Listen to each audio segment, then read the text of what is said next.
The year 1462. Ottoman Sultan Mehmed II enters Wallachia with an army of 90,000 soldiers, and the sight that greets him turns even the stomachs of seasoned warriors. 20,000 corpses impaled on stakes, rotting, bird-eaten, decomposed bodies, a forest of horror stretching for kilometers.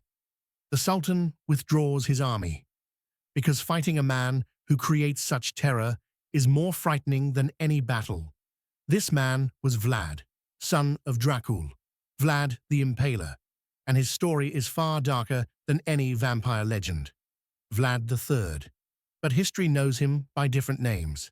Vlad Tepes, Vlad the Impaler, Vlad Dracula, son of the dragon, or son of the devil, Vlad the Impaler. His English name, born in 1431 in the Transylvanian town of Sighișoara. His father, Vlad II Dracul.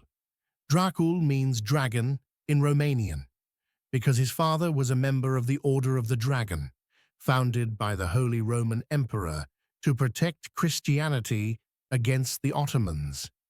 But Dracul carried another meaning among the common people, the devil, and his son would more than earn that name.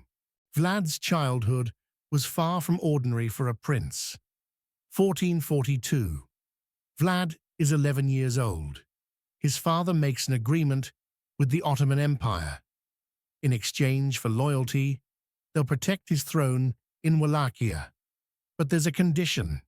He must give 2 sons, Vlad and his younger brother Radu, as hostages to the Ottomans. Vlad and Radu are taken to Edirne. They'll live in the Ottoman palace among enemies. 6 years. For Vlad, these years are torture, exposed to Ottoman culture, language, war tactics, but at the same time, living every day with the fear of death. Because if his father betrays them, he'll be the first to die. Radu adapts. He embraces Ottoman culture, even becomes a favorite of Sultan Murad II, earns the nickname Radu cel Frumos, Radu the Handsome. But Vlad is different. He resists. Each day he grows harder. The rage inside him grows, and he witnesses Ottoman impalement executions, how traitors and criminals are placed on wooden stakes and left to die. This image burns into his mind. 1447. Vlad's father, Vlad II Dracul, is murdered by rivals in Wallachia. Vlad's older brother Mircea is also tortured to death, his eyes gouged out, buried alive. Vlad, at 16, loses his family. The Ottomans release Vlad and want to install him on the throne, but Vlad's first reign lasts only 2 months. Rivals remove him from power. 8 years in exile, in Hungary, in Moldavia, constantly moving, fighting to survive every day. But in 1456, his fortune turns. With support from Hungarian King Matthias Corvinus, Vlad returns. And this time, he'll stay on the throne. His first order of business, revenge. 1459. Vlad has been on the throne for 3 years, but still insecure, because Wallachia's wealthy boyars, nobles, constantly plot. These were the ones who killed his father. Vlad makes a plan. Easter. Vlad invites all the boyars to his palace, a great feast. Everyone comes, displaying their wealth. Wine flows, songs are sung. When the meal ends, Vlad stands and asks, "How many princes have you seen? How many rulers do you remember coming and going?" The old boyars proudly count. 20 princes, 30 princes, they say, because this shows how powerful they are. Princes come and go, but they remain. Vlad smiles, and then gives his order. Arrest them all. Soldiers enter. The boyars are shocked. Those who try to escape are caught. Vlad immediately impales the oldest ones in front of the palace, where they came as guests. The younger ones he he condemns to a different fate. 50 miles away, atop the mountains, Vlad's new castle will be built, Panari Castle, and these boyars will carry stones barefoot, in chains. They work day and night. Most die on the way. The few who remain, when the castle is finished, are rewarded by being impaled. Vlad's reign had begun with blood, and it was only beginning. Impalement was Vlad's signature punishment. But this wasn't ordinary execution. Vlad had turned it into an art. How was it done? 1. A tree was cut and the end sharpened, but not too sharp, because Vlad didn't want quick death. 2. The stake was fixed vertically in the ground. 3.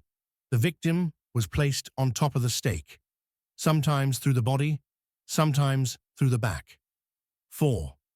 Gravity did its work. For hours, sometimes days, the stake slowly progressed through the body while the victim died slowly. 5.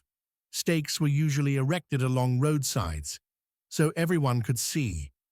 Vlad sometimes made geometric arrangements, circles, squares, like an art gallery, and the most horrific detail, Vlad would eat while watching these executions. He'd have a table set among the stakes, drinking wine, dipping bread. Once, an accompanying boyar complained about the smell. Vlad had him placed on a higher stake. "So the smell won't reach you," he said. But Vlad didn't just impale his enemies, he impaled everyone. Thieves, liars, adulterers, the lazy, everyone. One story is told. Vlad placed a golden cup in the square of the capital, Târgoviște. Anyone could drink from it, but no one could steal it. For years, that cup remained there. No one touched it, because everyone knew if you steal it, you'll be impaled. Another story. A merchant comes to Vlad, complaining. "Someone stole my 100 gold coins," he says. Vlad says, "Come tomorrow, I'll find the money." That night, Vlad takes 101 gold coins from his own treasury and puts them in the merchant's cart. The next day, the merchant checks his cart, finds 101 coins. He comes to Vlad. "I found them, but there's one extra." Vlad smiles. "You're honest. If you hadn't mentioned the extra coin, I would have impaled you." Are these stories legend or truth? We don't know. But one thing is certain. In Vlad's reign, no one dared commit crimes. Some call it justice. Others call it terror. 1462. The Ottoman Empire has had enough of Vlad, because Vlad raids Ottoman territories along the Danube, burns villages, kills soldiers, and impales his victims. Sultan Mehmed II, Mehmed the Conqueror, decides he'll remove Vlad from the throne. June 1462. A 90,000-strong Ottoman army enters Wallachia. Vlad's army? Only 20,000 to 30,000. Numerically vastly disadvantaged. But Vlad doesn't fight directly. He uses guerrilla tactics, night raids, ambush traps, poisoned wells, and his most famous operation, the night attack. June 17th, 1462. Midnight. Vlad attacks the Ottoman camp with his elite 10,000 men. Target: Sultan Mehmed's tent. In the darkness, chaos. Ottoman soldiers asleep. Vlad's men go from tent to tent, attacking with swords. They almost find Mehmed's tent, but at the last moment, the Sultan's guards take precautions. Vlad retreats. The Ottoman army is shaken by the attack. Thousands dead, but the Sultan still lives, and Mehmed advances toward Târgoviște. June 1462. The Ottoman army arrives near Târgoviște, and the sight before them will go down in history as the Forest of Impaled, an area stretching for kilometers. 20,000 corpses impaled on stakes. Ottoman soldiers, local people, Vlad's enemies, all of them. Some had been there for months, rotted, eaten by birds, some more recent, still alive, moaning. The smell unbearable, the sight horrific. Ottoman chronicles describe this moment. When the Sultan saw this sight, he stopped. His army advanced, but the Sultan's face was pale. "If this man defends his own lands like this, what will he do to us?" he said. At the front, on the highest stake, one of Vlad's former allies, Hamza Pasha, a commander who had defected to the Ottoman side. Vlad had captured him and placed him on the most honorable stake. Sultan Mehmed occupies Targovishte with his army, but Vlad is gone, fled to the mountains, and Mehmed withdraws shortly after. Official reason: campaign successful, Vlad fled. Real reason: the army's morale is broken. The psychological effect of the forest of stakes crushed the soldiers' will to fight. Vlad lost numerically, but won psychologically. But Vlad's victory was short-lived. The Ottomans withdrew, but left someone in their place. Vlad's brother, Radu Shelfrumos. Radu the Handsome.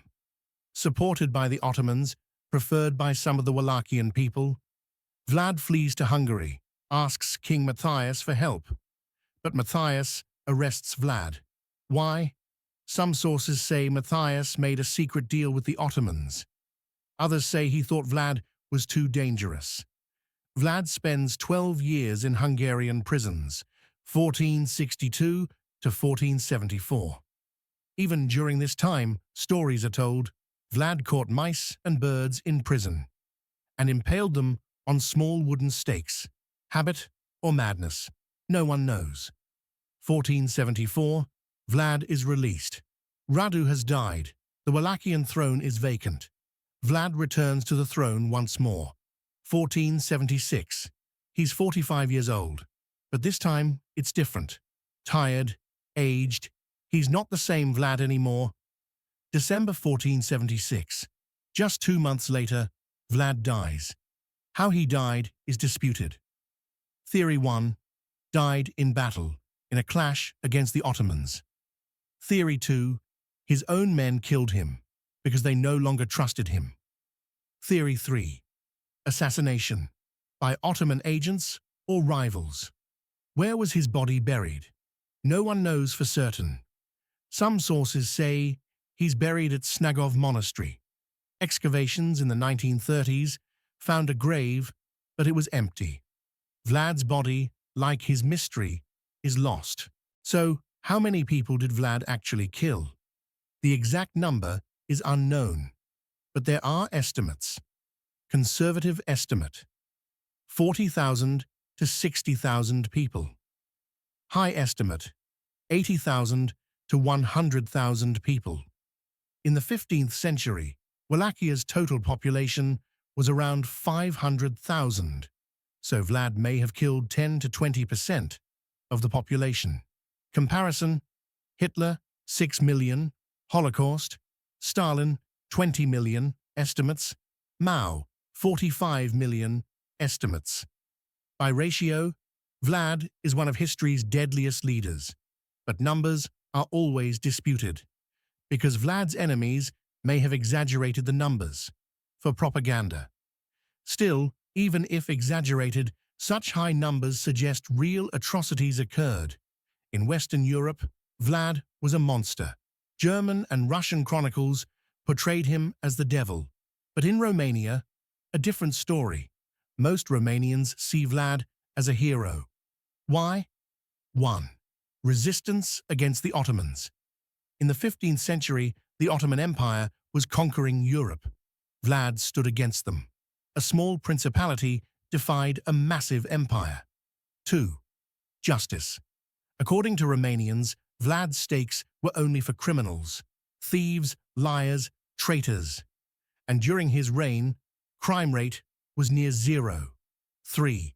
Independence. Vlad bowed to neither the Ottomans, nor Hungary, nor anyone. He protected his people his own way. Today, There are statues of Vlad in Romania, historical novels, films, series. In the West, a vampire. In Romania, a hero. The same man, two different stories. 1897. Irish writer Bram Stoker publishes the novel Dracula, Count Dracula, the vampire. From Transylvania, immortal, drinks blood. But where did Stoker get this name? During his research, he read about Vlad III's story, saw the name Dracula, and used it. But Stoker's Dracula is very different from the real Vlad. Vampire, Dracula. Immortal, drinks blood, creature of the night, fears sunlight, has legendary powers. Real Vlad.